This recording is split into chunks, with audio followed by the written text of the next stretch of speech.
A gente falava agora há pouco sobre esse alarde todo em torno do novo coronavírus, que por mais que a gente fale aqui, não há motivo para pânico, mas enfim, tá todo mundo aí tomando suas precauções, países que fecham suas fronteiras e olha só, pelo menos 4 escolas particulares de São Paulo proibiram estudantes que estiveram em regiões de grande incidência do novo coronavírus, como China e Itália, proibiram esses estudantes de frequentar as aulas por 2 semanas, mesmo sem terem apresentado sintomas da doença.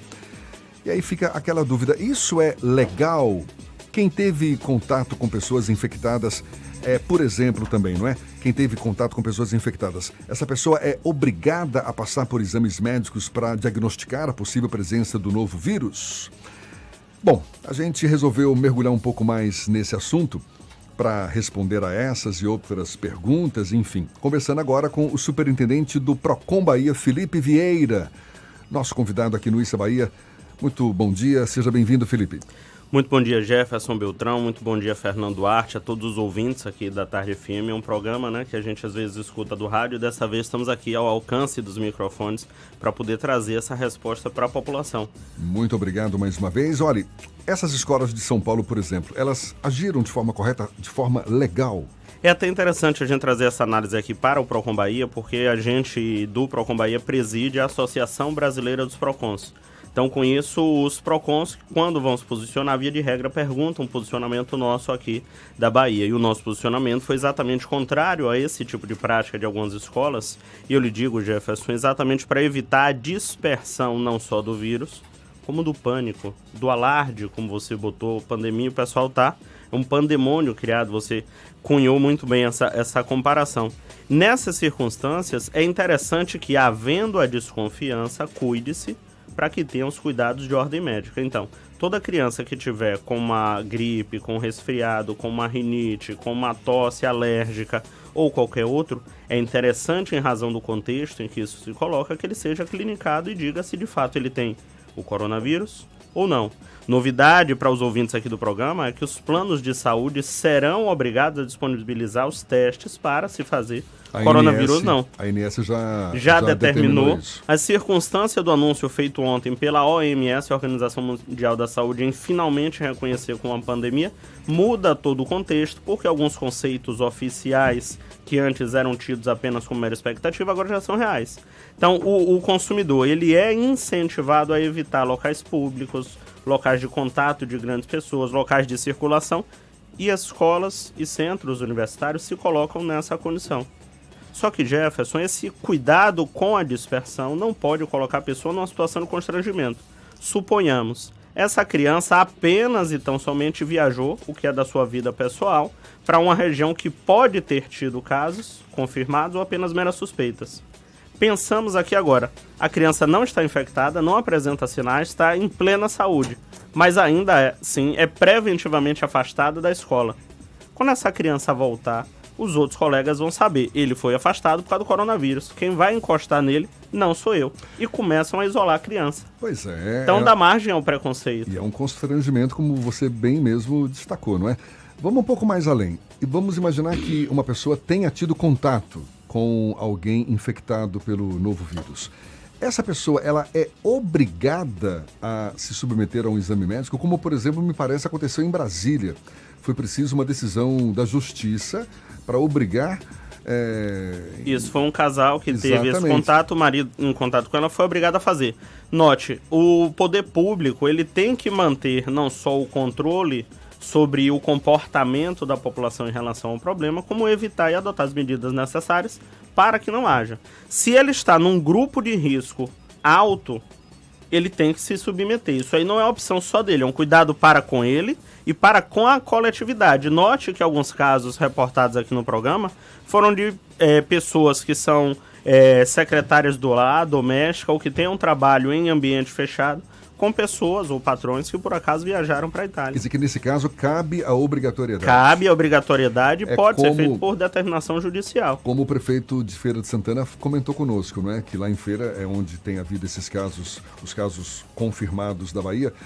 que o direito da pessoa acaba sendo menor do que o direito da coletividade. Neste caso daí, a gente tem dois direitos. O direito à privacidade com o direito que é ponderado em relação à saúde pública e não permitir, primeiro, uma doença que mata menos do que muitas outras, uma doença que tem cura, pelo menos no que se fala, e em casos como foi o ponto-chave, o paciente zero na China, aquele local já não apresenta novos casos, ou seja, é uma doença que é controlável, não vou lhe dizer a curto ou médio prazo, mas a longo prazo ela consegue ser controlável, e tem o grupo de risco maior de infecção entre os jovens e de mortalidade entre os idosos. Eu não posso permitir, enquanto poder público, que se dissemine o pânico, se dissemine à beira da histeria coletiva, que as pessoas saiam à busca de máscaras e álcool gel e façam elevar o preço.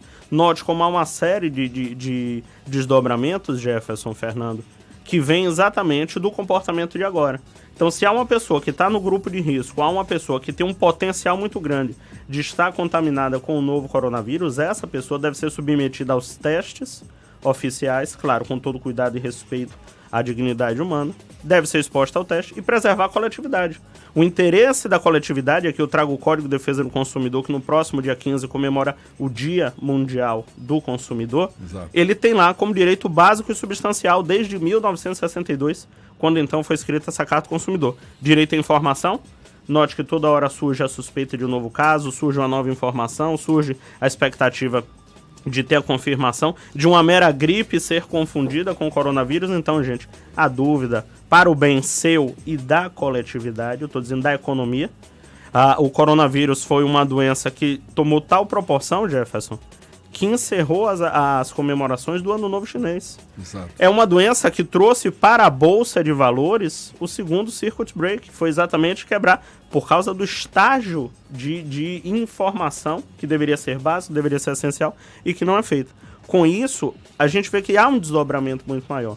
Então, todo o cuidado que deva ser dedicado à doença é um cuidado válido, porém respeitando a dignidade do consumidor e a circunstância da preocupação com a coletividade. O código, ele diz, direito do consumidor é de ordem pública, ou seja, pode ser reconhecido de ofício, e de interesse social. Ele prevalece em relação a outras leis, a outros contratos, a outras resoluções. Exemplo disso, Jefferson, ontem o Procon Bahia, presidindo a Procons Brasil, teve no Senado discutindo exatamente os efeitos que o coronavírus está trazendo para o pacote turístico.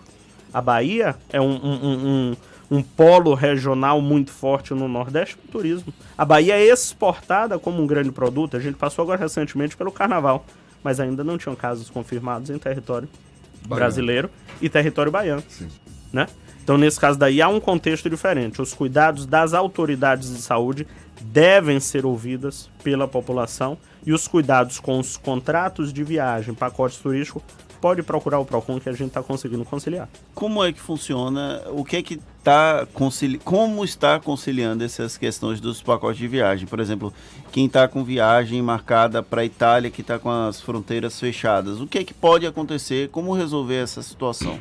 Veja, nossa função principal enquanto Procon é conciliar. O nosso poder é de polícia, é de policiar, de fiscalizar, de sancionar qualquer desrespeito ao Código de Defesa do Consumidor. Esse é o nosso papel.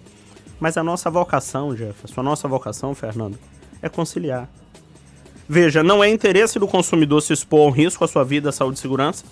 Não é interesse de uma companhia aérea ter no seu grupo de passageiros alguém potencialmente infectado. Quem viajou nos últimos dias pode ter se habituado com a figura das máscaras dentro do avião. Não estou dizendo que seja coronavírus, mas enfim, são regras de higiene básica que a gente tem, a precaução.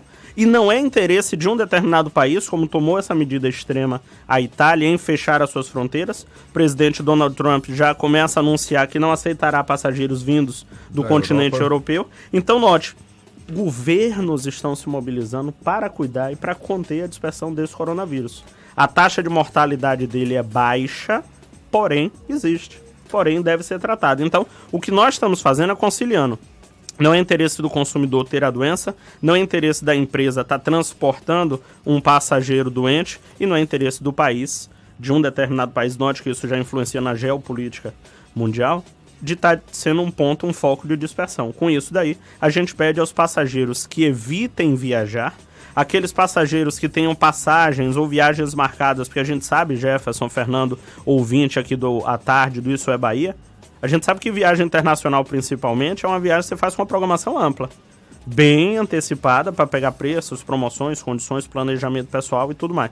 Nisso, o interessante é que aquele passageiro que tiver viagem para os próximos 60 dias, fique atento dia a dia sobre as mudanças e alterações. Às vezes uma preocupação que o passageiro possa ter em ele tomar a iniciativa de cancelar, ele aguardando o tempo razoável de 60 até 30 dias antes da viagem, com o nível que a gente está tendo, às vezes a própria companhia aérea cancela.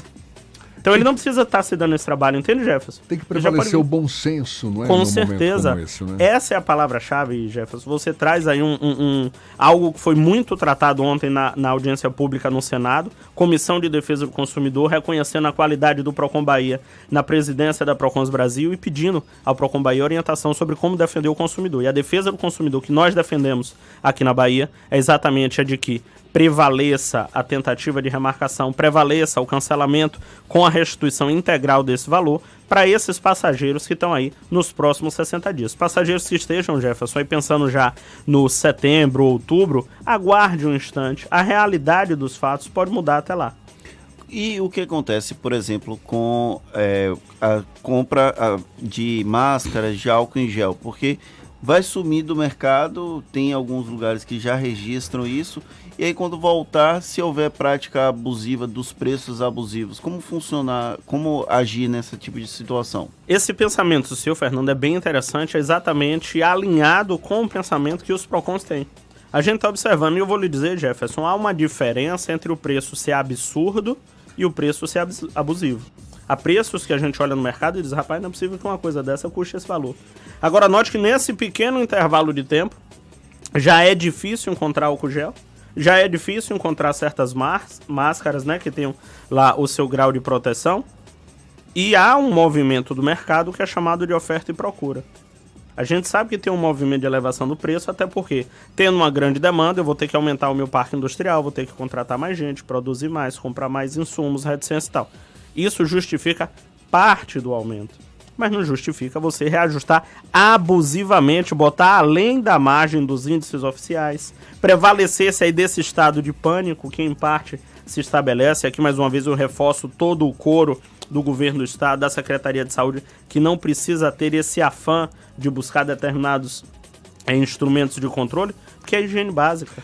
Vocês estão falando aí do álcool gel. Recentemente, a Secretaria Estadual da Saúde, em conjunto com a Secretaria Municipal de Saúde, reforçaram a existência de uma lei que obriga a disponibilização de álcool gel em todos os estabelecimentos comerciais do estado. E agora, por conta do coronavírus, né, ganhou importância maior ainda.